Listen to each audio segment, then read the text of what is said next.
है, हम में भी बहुत ऐसी चीज़ें हैं जो होनी नहीं चाहिए, राइट। एंगर हो सकता है, फ्रस्ट्रेशन हो सकता है, लेकिन जब वो होता है तो उसे कंट्रोल करना हमें आना चाहिए। अगर वो घर में कंट्रोल नहीं करते ना तो बाहर आप बिल्कुल भी नहीं करवा पाएंगे। तो सबसे पहले आपको प्रैक्टिस घर में ही करवाना पड़ेगा, फिर बाहर तो आपको परेशानी होनी ही नहीं है।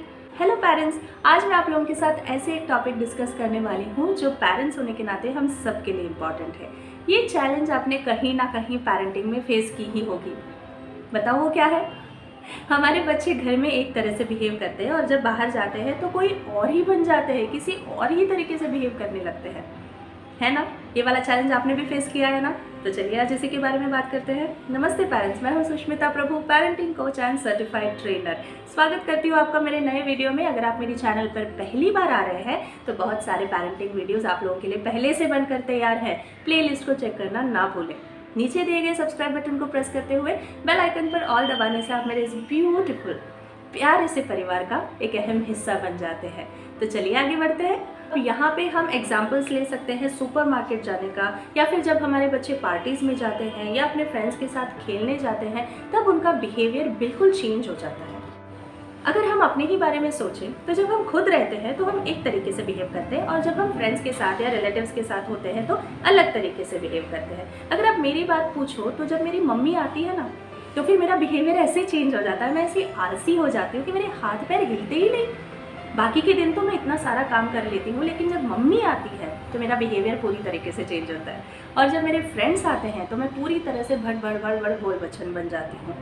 तो बिल्कुल इसी तरह से हमें तो फिर भी कंट्रोल करना आता है, लेकिन बच्चों के लिए बहुत मुश्किल है, वो कंट्रोल नहीं कर पाते, राइट। तो इसीलिए वो वहाँ पे टैंट्रम्स थ्रो करते हैं या फिर आपको परेशान कर देते हैं। पहले तो ये समझ लीजिए कि ये बिल्कुल नॉर्मल है, ये चीज़ हम भी करते हैं। हम हमेशा एक ही जैसे हम बिहेव नहीं करते, राइट। तो फिर आगे का क्या करें? अगर बच्चे परेशान कर रहे हैं तो हम क्या करें, इसी के बारे में बात करेंगे। सबसे पहले तो आप ये देखें कि आपके घर का एनवायरनमेंट ऐसा है। हम बाहर जाके उन्हें नहीं सिखा सकते हर एक चीज़, राइट। घर में जब हो तभी आप ऐसी उनमें आदत लगाएं कि आप परेशान ना करें। चाहे आप घर पे ही हो तब भी आप परेशान नहीं कर सकते। तो फिर जब घर में आदत हो जाती है तो बाहर जाने के बाद वो आपको परेशान नहीं करेंगे। और रही बात किसी और के साथ रहने की या कहीं और जाने की, तो मेरे हिसाब से हमें उसके बारे में पहले ही बच्चों से बात करनी चाहिए। अगर मैं अपनी बात करूँ, मेरे बेटे की बात करूँ, मेरी बेटी तो फिर भी कंपोज्ड एंड रिलैक्स्ड होती है। उसने कभी ऐसे ज़्यादा कुछ नाटक नहीं किया है कहीं पर। लेकिन मेरा बेटा जो है थोड़ा एक्सप्लोरर टाइप का है, मतलब उसको जाके सब कुछ छू के पता करना है, जानना है ये क्या है। कुछ उठा के अपने कार्ट में डाल भी देगा, या फिर फ्रेंड्स के साथ होगा तो बिल्कुल अलग से गुस्से में होगा, कभी ऐसे बिहेव करेगा। तो फिर वहाँ पे मुझे बिल्कुल कामली, पेशेंस के साथ काम लेना पड़ता है। और वहाँ पे मैं क्या करती हूँ, मैं सोचती हूँ कि चलो सबसे पहले मैं सोचती हूँ ये नॉर्मल है, राइट, लेकिन ये सही भी नहीं है, उसे ऐसे बिहेव करना भी नहीं चाहिए। लेकिन वहाँ पे उसे समझाना बेकार होगा, वो बिल्कुल भी नहीं सुनेगा। तो मैं घर आती हूँ और उस हिसाब से तुरंत ही उससे बात करती हूँ कि बेटा ऐसे नहीं, उसे आप ऐसे डील कर सकते हैं। आपको तो पता ही है कि अगर आप मम्मी से कोई चीज़ बताते हैं तो मम्मी लेके देती है, राइट, टाइम आने पर लेके देती है, तुरंत तो नहीं मिलेगा। कोई भी चीज़ तुरंत नहीं मिलती, तो आपको वेट करना पड़ेगा। ये सारी चीज़ें मैं तुरंत वो सिचुएशन के होने के बाद ही उसको समझा देती हूँ। तो उस हिसाब से वो थोड़ा बहुत तो समझ जाता है, इतना थोड़ी ना समझेगा, छोटा बच्चा है, लेकिन उतना तो समझ जाता है। और मुझे लगता है कि ये मेरी ड्यूटी है, ये मेरी रिस्पॉन्सिबिलिटी है कि मैं उसको समझाऊँ कि वो आगे ये बिहेवियर रिपीट ना करे। देखिए, बिहेवियर तो आता ही है, हम में भी बहुत ऐसी चीज़ें हैं जो होनी नहीं चाहिए, राइट। एंगर हो सकता है, फ्रस्ट्रेशन हो सकता है, लेकिन जब वो होता है तो उसे कंट्रोल करना हमें आना चाहिए। हमें ये देखना चाहिए कि वो बिहेवियर आगे रिपीट ना हो। तो बिल्कुल मेरे बच्चों के हिसाब से भी मैं हर एक बिहेवियर को उनके रोक के नहीं रख सकती, लेकिन अगर कहीं मैंने उनका ऐसा बिहेवियर देखा तो मैं डेफिनेटली ये श्योर कर लेती हूँ कि अगली बार वो बिहेवियर रिपीट ना हो। अगर रिपीट हुआ भी तो फिर से मैं अपनी बातें रिपीट करती हूँ ताकि वो और आगे रिपीट ना हो, राइट। तो इसीलिए तो पेरेंटिंग इतना चैलेंजिंग होता है। हमें रिपीटेडली चीज़ें करनी पड़ती है, इतनी सारी चीज़ें बतानी पड़ती है, बात करनी पड़ती है, बॉन्डिंग करनी पड़ती है। ओ गॉड, इसीलिए पेरेंटिंग इतना टफ होता है, राइट। तो अभी तो हमने घर का माहौल थोड़ा सा ठीक कर लिया, ठीक है, बच्चों को समझा दिया कि भाई ऐसे ऐसे है। जब भी उन्होंने ऐसा बिहेव किया तो हमने घर आके उनको समझाने की कोशिश की, और वहाँ पे उनको वो समझ भी जाएंगे। अगर आपकी बॉन्डिंग अच्छी है, कनेक्शन अच्छी है, तो फिर बच्चे तो समझ ही जाते हैं। अब दूसरी बात ये है कि हम उनको तुरंत ही नो बोल देते हैं, राइट। अगर बच्चे सुपरमार्केट में जा रहे हैं और वहाँ पे वो कुछ उठाने की कोशिश कर रहे हैं, जैसे टॉफ़ी निकाल लिया, चिप्स निकाल लिया, जो भी उनको पसंद है ले लिया, तो वहाँ पे हम क्या करते हैं, नो, ये आपको नहीं मिलेगा, रखो वहाँ पे, राइट। तो ये जो ज़बरदस्ती वाला नो होता है ना, इससे उनकी अर्ज और बढ़ जाती है। उनको ऐसा लगता है कि अब तो मुझे ये चाहिए चाहिए।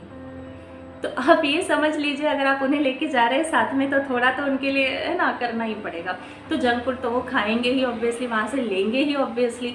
तो आपको ये देखना है कि बड़े बड़े पैकेट ना लेते हुए आप उनको बोल सकते हैं कि बेटा आप ये ट्राई करो कि आप छोटे छोटे पैकेट्स चूज़ कर रहे हैं, राइट। अगर उनको चिप्स भी खानी है तो चिप्स में भी छोटे पैकेट्स आते हैं, तो आप छोटा वाला पैकेट चूज़ कर लो। तो बिल्कुल ना बोलने से अच्छा है कि आप उन्हें ऑप्शन दें।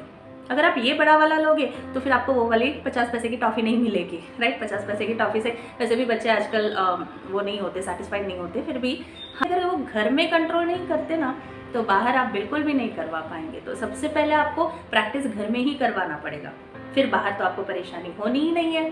बच्चों को आप सिखाएं कि दूसरों की रिस्पेक्ट करें, खुद की रिस्पेक्ट करें और चीज़ों की रिस्पेक्ट करें। देखिए, बच्चे जब बाहर जाते हैं तो वो तोड़ फोड़ करते हैं, या फिर किसी को हर्ट किया, किसी के साथ फाइटिंग किया, राइट। वो इसलिए करते हैं क्योंकि वो अनजान है कि हमारी लाइफ में हमें किसी को हर्ट नहीं करना चाहिए। तो ये नॉलेज आपको घर से ही देना है, ये टीचिंग आपको घर से ही देनी है। बच्चा आपसे भी डिसरिस्पेक्ट से कभी बात ना करे।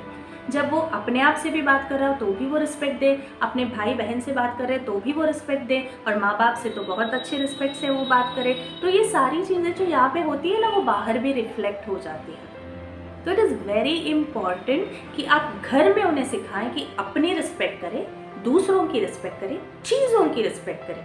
देखिए, चीज़ों की रिस्पेक्ट करना जब आप सिखाते हैं ना, तो जब आप किसी और के घर भी जाते हैं तो बच्चे वहाँ पे तोड़फोड़ कम करते हैं। अब गलती से हो जाता है, वो तो हमसे भी हो जाता है, टी कप टूट जाते हैं, राइट। कहीं कुछ लग गया, कुछ टूट गया, जाने दो, वो तो हर एक से होता है, वो तो बच्चे से भी हो जाएगा।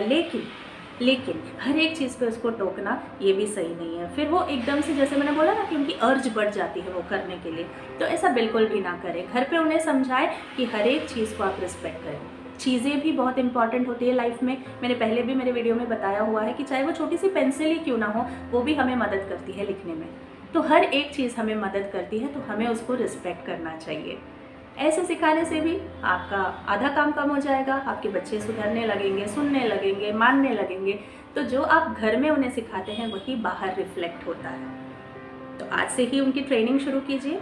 ट्रेनिंग इन द सेंस उनसे बॉन्डिंग, उनसे कनेक्शन, राइट। कहीं ना कहीं छूट गया होगा, उसे स्ट्रॉन्ग बना दीजिए। बस आपको इतना ही करना है, कोई बड़ी बात नहीं है।